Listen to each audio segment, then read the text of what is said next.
مشاهدينا السلام عليكم ورحمة الله وبركاته. أهلا بكم في هذه الحلقة التي نتناول فيها مآلات الصراع السعودي القطري، إلى أي شيء سيصل. لدينا عدة سيناريوهات. السيناريو الأسوأ هو سيناريو إنه الجيش السعودي يقتحم قطر، والسيناريو أفضل سيناريو أو أحسن سيناريو الذي نتمناه هو إنه الأمور تهدأ وتعود الأمور إلى طبيعتها وسابق عهدها. لكن كرجال دولة أو من يريدون أن يعرفوا مصير الدول ومصير الشعوب لابد أن يضعوا أسوأ سيناريو على طاولة البحث وطاولة التصور، وهذا ما كان يفعله الرسول صلى الله عليه وسلم في الفترة المكية وفي كل حروبه وغزواته، ولذلك انتصرت دولة المسلمين. بينما لما بقى المسلمين المتأخرين أمثلنا في مصر هكذا في عهد الرئيس مرسي لم نضع أسوأ الاحتمالات وقعنا في المصيبة. ما هو دور أمريكا وإسرائيل؟ المدينة المنورة خيبر ستكون من نصيب من إذا اندلعت هذه الحرب؟ لأن إسرائيل وأمريكا أو إسرائيل تقول أن خيبر والمدينة المنورة من ممتلكاتها، مثل ما تعتبر أن القاهرة من ممتلكاتها، وسنعرض ذلك كله في سيناريوهات هذا الصراع أو مآلاته. أسوأ سيناريو هو أن الجيش السعودي أو تندلع حرب بين قطر والسعودية، الجيش السعودي يقتحم قطر. نحن هنا أمام قوتين عسكريتين، بمقدورك أن تبدأ الحرب، زي بمقدورنا كده أن احنا بدأنا الثورة في مصر والمسلمون في سوريا بدأوا الثورة في سوريا، يعني بمقدورنا أن احنا نبدأ الحرب، لكن ليس بمقدورك أن تحدد نهايتها ومآلتها.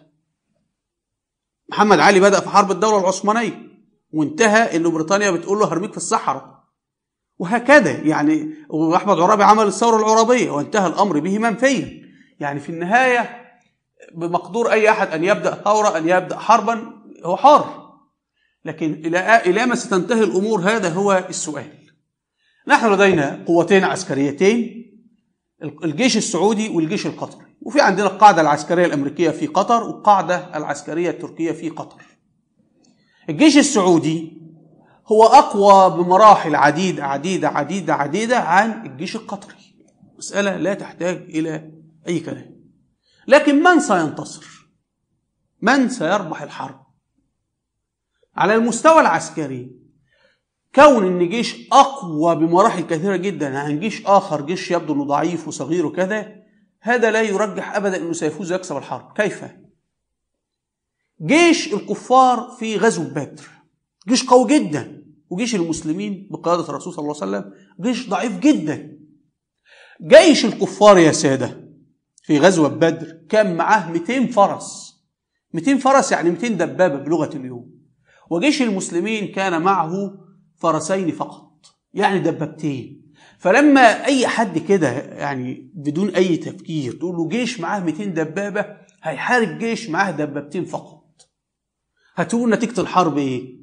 إنه طبعا الجيش اللي معاه 200 دبابة هياكل الجيش، هيفرمه، هيبيده. إلا إن نتيجة غزوة بدر انتصر المسلمون، الجيش الضعيف على الجيش القوي. بل طبعا يعني مش عايز تخش، الكفار كان معهم 600 درع، المسلمين يعني شبه ما فيش. الكفار 1000، المسلمين 300.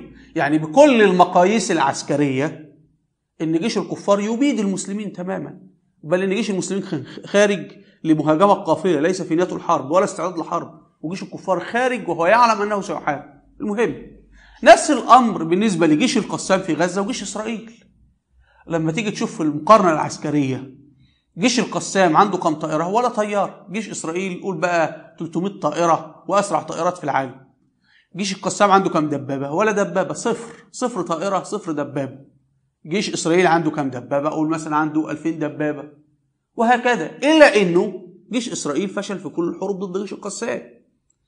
فبالتالي المسألة إن أنت ممكن تفكر إنه البلد دي صغيرة أو هكذا وتأكلها، فتفاجأ بأن هي أصلا صغيرة صحيح، لكنها عبارة عن قرى من الشوك، تأكلها من هنا تبوظ لك بطنك ومعدتك، تقطعها إربا. وهذا ما حدث مع صدام حسين لما دخل الكويت. وبالتالي إذا اندلعت حرب لا قدر الله، ندعو الله سبحانه وتعالى ألا تحدث، بين السعودية وقطر، في هذه الحالة من الصعب التخمين بمآلات هذه الحرب. لكن احنا لدينا سيناريوهين، وكلا السيناريوهين حدثا في حروب السعودية وقطر السابقة. السيناريو الأول هو لا يمكن تندلع حرب ولا يمكن أبدا يحدث حرب إلا بموافقة من أمريكا أو أمر من أمريكا. خدها يعني في الشرق الأوسط لا يمكن تندلع حرب إلا إذا كان ده أمر من أمريكا، أو أمريكا قالت تم الطلب منها، أمريكا قالت لهم يلا تفضلوا أوكي.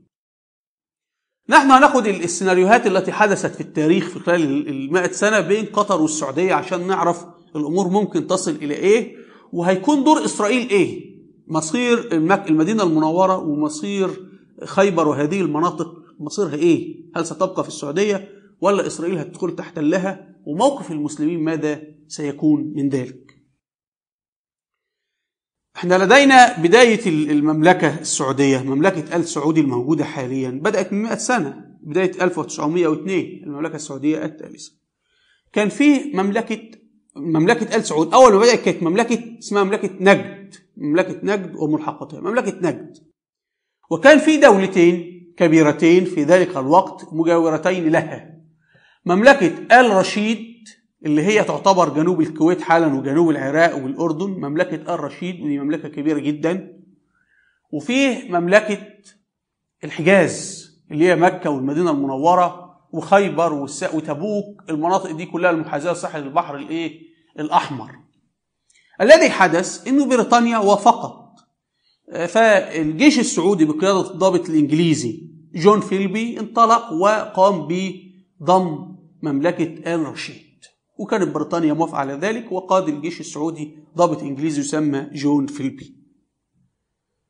ظن ملك الحجاز في ذلك الوقت وهو الحسين بن علي، والشهير باسم الشريف حسين، لكن هو اسمه الحسين بن علي. الحسين بن علي ملك الحجاز في ذلك الوقت متحالف مع بريطانيا، هو كله متحالف مع بريطانيا، يعني آل سعود متحالفين مع بريطانيا، وملك الحجاز اللي هو الحسين بن علي كان متحالفا مع بريطانيا. أشبه بالوضع القائم حاليا، لا تغير شيء، يعني لم يتغير شيء تحت ضوء الشمس سوى أنه بريطانيا تغيرت وأصبح اسمها أمريكا. فملك الحجاز الحسين بن علي ظن أنه كون أنه هو تحالف مع الصليبيين في الحرب العالمية الأولى ضد المسلمين، وقاتل جيش المسلمين الجيش الإسلامي في ذلك الوقت الجيش العثماني، وقاتل ضد المسلمين في فلسطين وفي الشام وفي العراق، وطرد المسلمين من هذه المناطق وسلمها للإنجليز وسلمها للصهاينة، يعني قام بخدمات جليلة جدا جدا جدا. وتعرفوا يعني الضباط في مصر لما بخش على صفحاتهم على الفيسبوك يقول لك أمريكا هتهاجم مصر ليه؟ ما احنا بنعمل لها كل حاجة في مصر، ده احنا جزم في رجلين أمريكا. طب ما هو كان الحسين بن علي ملك الحجاز في ذلك الوقت قاتل بدماء المسلمين من القبائل العربية ضد جيش المسلمين في فلسطين وفي سوريا وفي العراق وفي كذا، وفي النهاية الإنجليز نفوه إلى قبرص، قاعد كده لاجئ مشرد زي حالتنا كده لاجئين. فالذي حدث إنه بريطانيا غضبت على الحسين بن علي الراجل بتاعها، وحصل احتجاج بينه وبينه، هو بقى فكر بقى ان انا مدعوم بريطانيا وبتاع، وبريطانيا قالت له اتفضل، راح اتفضل. بريطانيا الناحيه الثانيه الجيش السعودي طلع بقياده الضابط الانجليزي جون فيلبي، ودخلوا ضربوه حتى اصبح لاجئا، انتهى الامر به لاجئا في قبرص. فكون ان انت مدعوم من القوى العظمى، ممكن اصلا القوى العظمى تكون عامله لك الفخ، لكن هنا السيناريو انه بريطانيا كانت تدعم الحسين بن علي وهي نفسها اللي في الاخر بعته، وانتهى الامر به لاجئا في قبرص. فبالتالي انت ممكن ان تبدا الحرب لكن لا تعرف الى اي شيء ستنتهي، لا تعرف. ابدا زي ما صدام بدا فيك، ابدا تنتهي بك الى فين بقى؟ ده امريكا بتحددها، وانت ما تعرفش امريكا ماذا في خطتها، الخطه المعلنه لامريكا سناتي. ولكن في هذا السيناريو احنا عندنا هنا مملكة آل سعود أو مملكة نجد في ذلك الوقت دخلت ضمت مملكة الرشيد، بريطانيا قالت لها احنا موافقين، دخلت ضمت مملكة الحجاز بريطانيا قالت لا احنا موافقين، دخلت ضمت اجزاء من اليمن، بريطانيا قالت لا احنا موافقين، دخلت ضمت اجزاء من الامارات وقطر، بريطانيا قالت لا احنا موافقين. كان في ذلك الوقت ايضا كان المفروض بقى ان الجيش السعودي بقياده جون فيلبي الضابط الانجليزي يكمل ويضم قطر ويضم الامارات، المفروض بقى تضميت مملكه الرشيد اللي هي اكبر من قطر النهارده، بتتكلم مثلا 30 مره 50 مره، وضميت مملكه الحجاز اللي هي اكبر من قطر برضه بتتكلم مثلا 50 مره. هنا بريطانيا قالت لا، ممنوع ضم قطر، ممنوع ضم الامارات، ممنوع ضم عمان، وبناء عليه بقيت الامور هكذا. فبالتالي في عمليات الضم السابقه لم تحدث شيء، بل السعوديه او النظام السعودي توسع ويعني حصل على اراضي كثيره وما الى ذلك، يسمونها في السعوديه حرب التوحيد. ده نموذج، الامور مرت بسلام، وده سيناريو قائم ان ممكن السعوديه تدخل وتجتاح قطر وتمر الامور بسلام. ولدينا السيناريو الاخر، صدام حسين اجتاح الكويت. من الذي يعني اعطى لصدام حسين الضوء الاخضر؟ صدام حسين كان عميل للمخابرات الامريكيه، والامريكان والروس قالوا له ادخل الكويت. برأيك هل كان بوسع روسيا أن تفعل شيئا لمنع الاحتلال الأمريكي للعراق؟ كان بوسعها أن تفعل كل شيء. مثلا أولا ومنذ بداية الأزمة كان بوسعها أن تقنع صدام حسين بألا يدخل الكويت. كان بالإمكان تحذيره؟ نعم. يعني كانوا يعرفون ما يخطط له؟ روسيا قالت له ادخل. كانوا على علم بخططه وقالوا له ادخل؟ نعم. الأمريكيون خدعوا صدام ونحن أيضا. هذه معلومات خطيرة، من أين لك هذه المعلومات؟ يعني دائما كان يقال أن الاتحاد السوفيتي لم يكن على علم بمخططات صدام. لقد تحدثت عن ذلك مرارا. الأمريكيون قالوا لصدام ادخل ونحن قلنا له ادخل. ميخائيل غورباتشوف رئيس الاتحاد السوفيتي في حينه لم يكن يعنيه ذلك، لأنه في عام 90 كان يعاني مشكلات واضطرابات داخلية، والجميع لم يكن يعنيهم الشرق الأوسط ومشاكل العراق. غورباتشوف كان يريد الصداقة مع الأمريكيين فقط مع الأمريكيين. الأمريكيون وافقوا على غزو الكويت، أوهموا غورباتشوف بذلك، وغورباتشوف بدوره أصدر أمرا على النحو التالي تقريبا: أبلغ صدام حسين عبر سفيرنا بأن يحل مشاكله مع الكويت بنفسه، فهذا الأمر لا يقلقنا، وصدام لن يصيبه شيء جراء ذلك، أي أن الموقف الروسي كان بالكامل على الطريقة الأمريكية. هذه معلومات مؤكدة؟ نعم، هم بالذات قالوا لي ذلك. صدام حسين وطارق عزيز قالا لي، ولذلك لم يشأ صدام التحدث مع يفغيني بريماكوف عندما جاء إليه بعد دخول القوات العراقية إلى الكويت، وعندما اندلع نزاع دولي بسبب ذلك. سأله صدام حسين: لماذا لم تنصحوني بألا أدخل الكويت عندما كنت على وشك القيام بذلك؟ والآن تقترحون علي التخلي عن الحكم. كان غاضبا جدا ولم يشأ التحدث مع بريماكوف أكثر. لقد خدعه الأمريكيون، هذا مفهوم، ولكن على ما خانه الروس. لقد كان صدام حسين صديقا مخلصا لنا، ولكن من ناحية أخرى كان يمكن أن يخادع، فهو كان يغازل الأمريكيين أيضا. طبعا كلنا نعلم بعد ما دخل صدام حسين الكويت ماذا حدث له. انتهى به الأمر في حفرة وطلعوه بالمنظر، ثم المقصلة الإعدام على أيدي الشيعة والأمريكان. هنا صدام حسين أمريكا قالت له خش وهندعمك كل حاجة، وحفرت له الحفرة وما إلى ذلك. نأتي بقى حال اندلاع حرب سعودية قطرية. من سيحدد مصير هذه الحرب؟ لا الجيش السعودي ولا الجيش القطري. من؟ أمريكا وإسرائيل. طيب أمريكا وإسرائيل إيه مخططهم عن السعودية وقطر؟ ده السؤال. قطر أصلا هي دولة صغيرة، فهي تقسمها تروح، يعني أمريكا لو عاوزة تقسم قطر تقسمها أكتر ما إيه في، يعني هتخلي مثلا الوقرة دولة والدوحة دولة، يعني هتقسمها في إيه؟ ما غير قابلة للتقسيم. يعني كان يقول لك في الفيلسوف الألماني إيمانويل كانت يقول لك كل شيء قابل للتقسيم، فممكن الله أعلم يعني إيه مخطط أمريكا بالنسبة لقطر. لكن مخطط أمريكا المخابرات الأمريكية والموساد الإسرائيلي بالنسبة للسعودية معلن إنه يجري تقسيم السعودية إلى 5 دويلات، ومن بينها طبعا مكة والمدينة. هنا أيضا من المعلن إسرائيليا إنه إسرائيل تريد أن تضم الحجاز، تضم أراضي المسلمين المقدسة عند المسلمين، مكة والمدينة، وهذا أمر معلن. سيادة اللواء، وقفنا عند وايزمان لما قرر ان هو عايز يشوف العريش. بالظبط. انا خدت اوامر ان انا انزل من مصر، ان انا انزل العريش لمده ساعتين وهطلع تاني. طبعا نزل عزل وايزمان عشان يستطلع قواته هناك استعدادا لبدايه الانسحاب، وانا وقفت ورا الطابور الاسرائيلي عشان اكلمهم. هو كان مشي راح يعمل اجتماعات مع القاده، وانا قعدت اتكلم مع الجنود الاسرائيليين عشان ساعة الانسحاب بقى واستلام طابة. بالظبط. فبسالهم يا جماعه انتوا ايه حكايه من النيل للفرات؟ كلهم بلا استثناء قال لك انت فاهم غلط، مفيش حاجه اسمها من النيل للفرات. افتكرت حاجه حلوه هيقول لي حاجه فيها سلام، قال لا، لأقصى حاجة تمتد إليها رجل الجند الإسرائيلي. ده احنا عايزين السعودية وعايزين دول الخليج قلت له ازاي؟ قال لي انت مش عارف ان يهود بني خيبر اللي كانوا بيتفقوا معانا، احنا كنا عايزين هناك في السعودية دي بتاعتنا. مصر نيل الفرات أقصى حاجة تمتد إليها رجل الجند الإسرائيلي. هل صحيح أن إسرائيل خططت بعد حرب 73 لاحتلال هذه المنطقة لولا أن الولايات المتحدة تدخلت وحدث ما حدث بعد ذلك من سيناريو حرب الخليج؟ إذا زرت يا أحمد مكتبة الكونغرس حاليا، نعم، ورحت يمكن الطابق الثاني، وتسأل عن كراسة صغيرة أصدرها الكونغرس الأمريكي بعنوان Oil Fields as Military Targets، آبار النفط كأهداف عسكرية. هذه هي الخطة العسكرية الإسرائيلية 75 نوفمبر 75. هذه الكراسة الصغيرة البيضاء يمكن مكونة من 12 أو 14 صفحة، هي الخطة التي استعرضتها لجنة الدفاع في الكونغرس الأمريكي للنقاش، وهي خطة صهيونية لاحتلال شريط النفط من الكويت إلى مسقط. سنة 75 الصهاينة طرحوا على الأمريكان هذه الفكرة، لأنه في ذلك الوقت كان في حظر نفطي.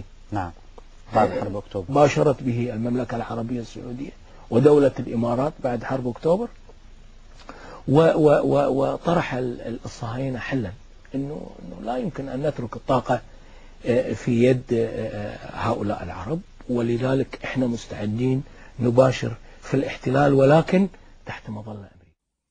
طبعا واحد يقول لك هذا مستبعد ولا والله ما حصلش وصعب. لا يا اخويا، حدث في التاريخ الإسلامي.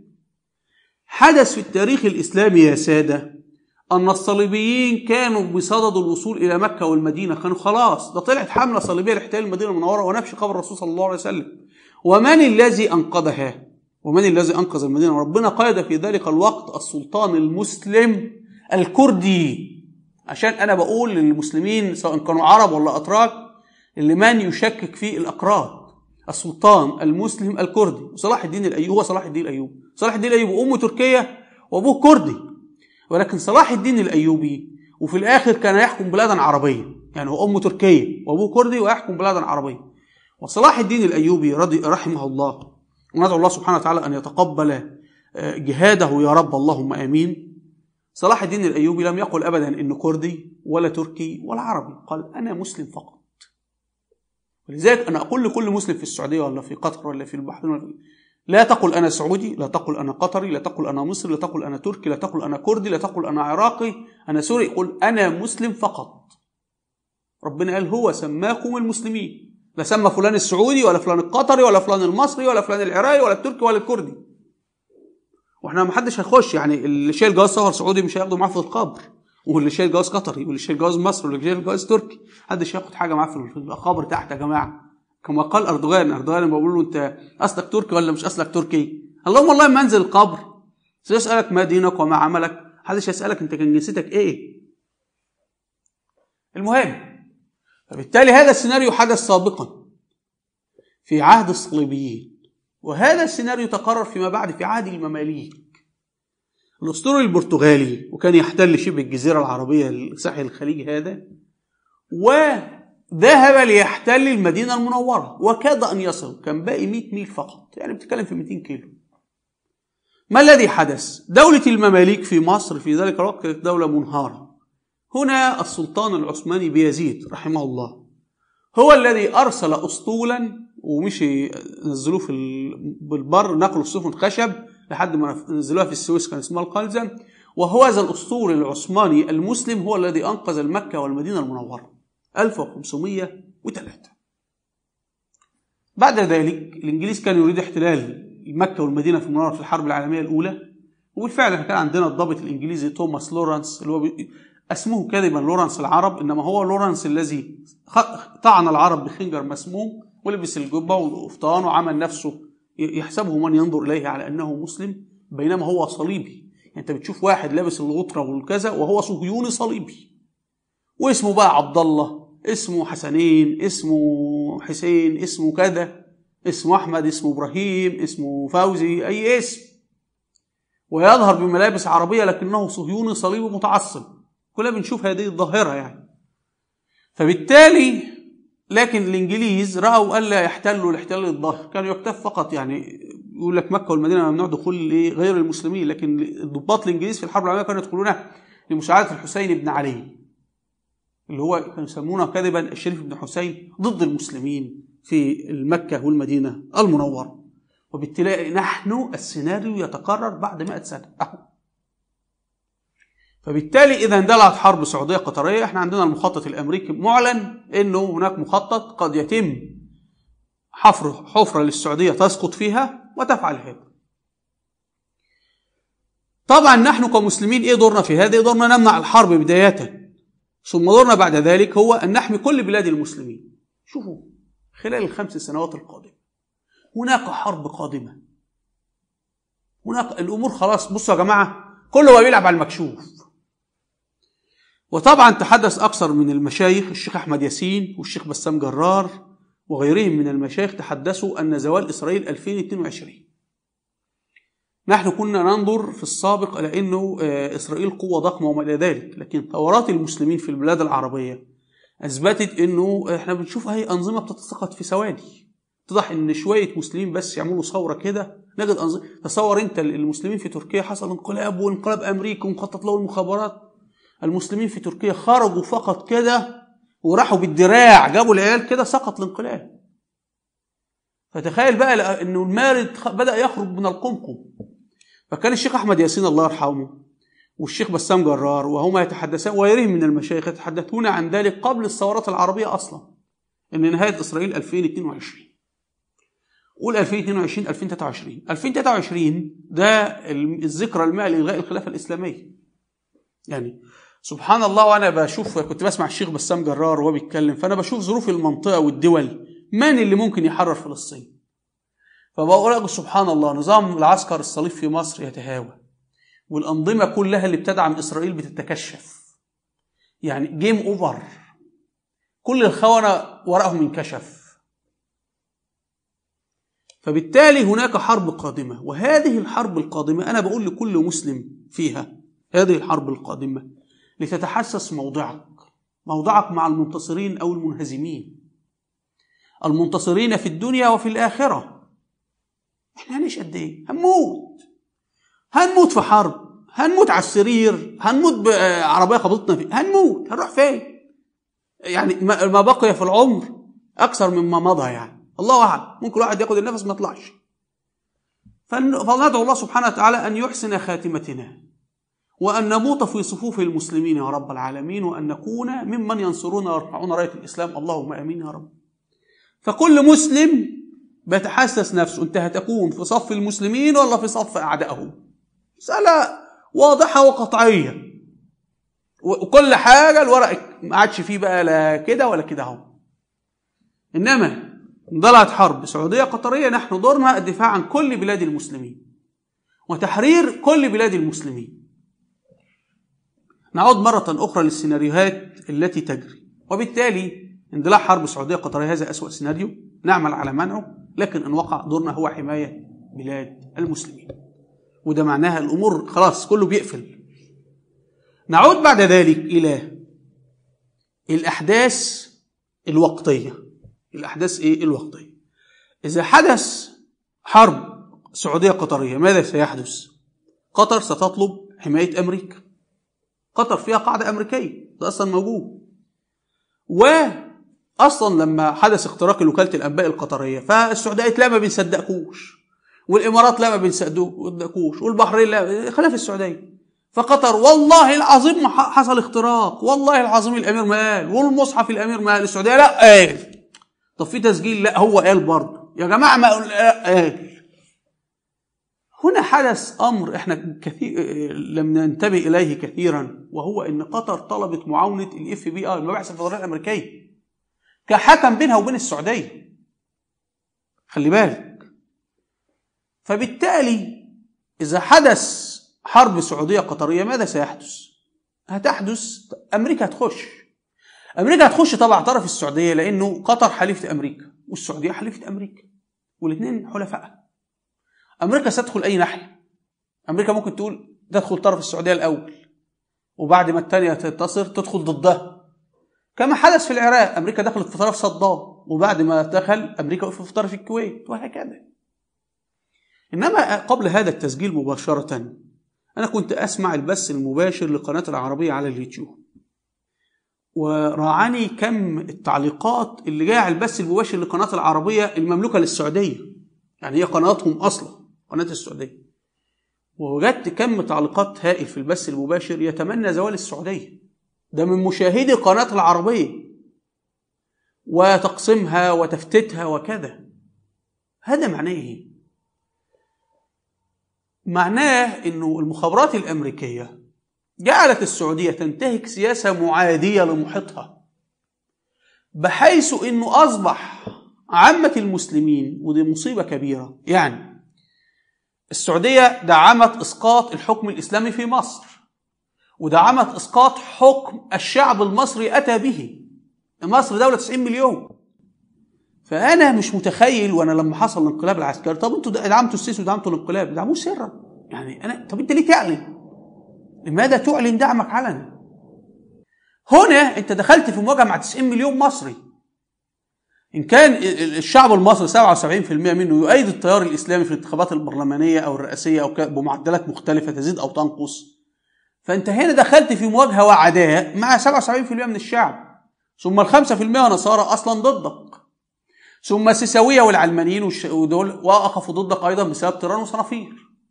السودان الأمر شرحه، ليبيا الأمر شرحه، فلسطين الأمر شرحه، سوريا الأمر شرحه، اليمن الدنيا الشيعة تحت مسيطرين في الخاصرة الجنوبية للسعودية، العراق الشيعة والمجوس في الخاصرة الشمالية للسعودية، إيران في الخاصرة الشرقية للسعودية. فإذا نظرت هتجد أنه أصبح هناك جو كله حتى العداء مع قطر. لماذا العداء مع قطر؟ قالوا لأن قطر بتعمل 3 حاجات.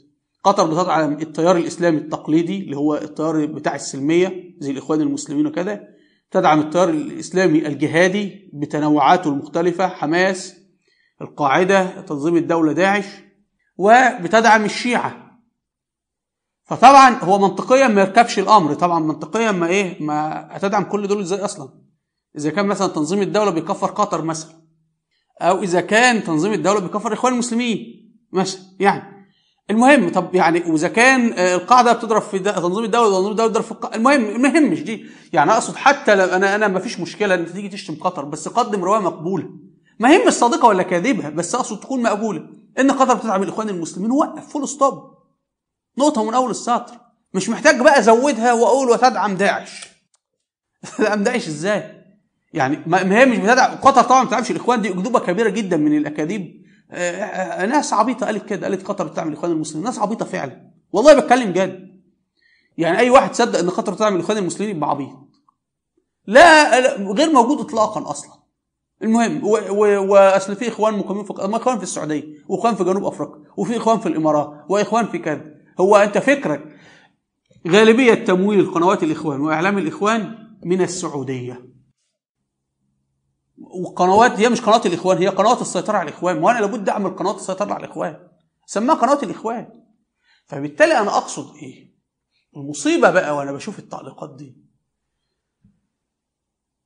الكارثة الكبيرة إنه المسلمين بيخلطوا بين الحكومة وبين البلد السعودية كبلد.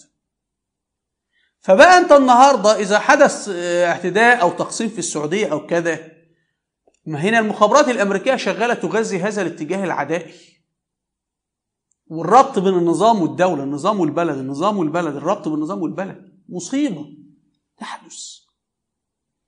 وبالتالي زي ما حدث كده في السودان ومصر، يعني الإعلام السوداني والمسلمين بيشتموا مصر. بيشتموا مصر إزاي؟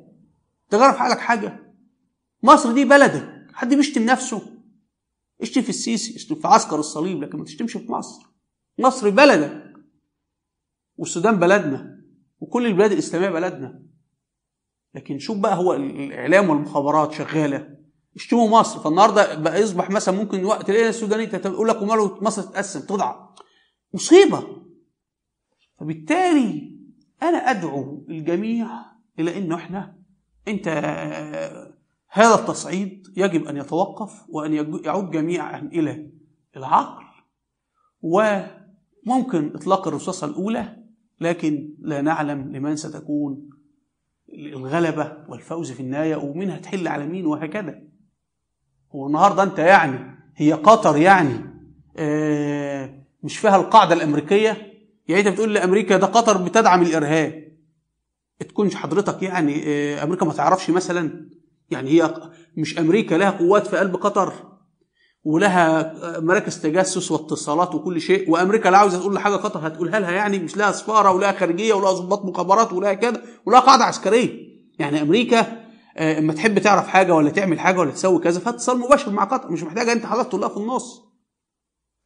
أنا أرجو منا جميعا أن نتحسب لكل المآلات، لأن في هذه النهاية هي حرب على أرض المسلمين بدماء المسلمين، وفي الآخر بتديرها المخابرات الأمريكية والموساد الإسرائيلي. أرجو مشاهدينا أن ننتبه لما هو قادم وأن نتحسب له جيدا. وإلى اللقاء، والسلام عليكم ورحمة الله وبركاته.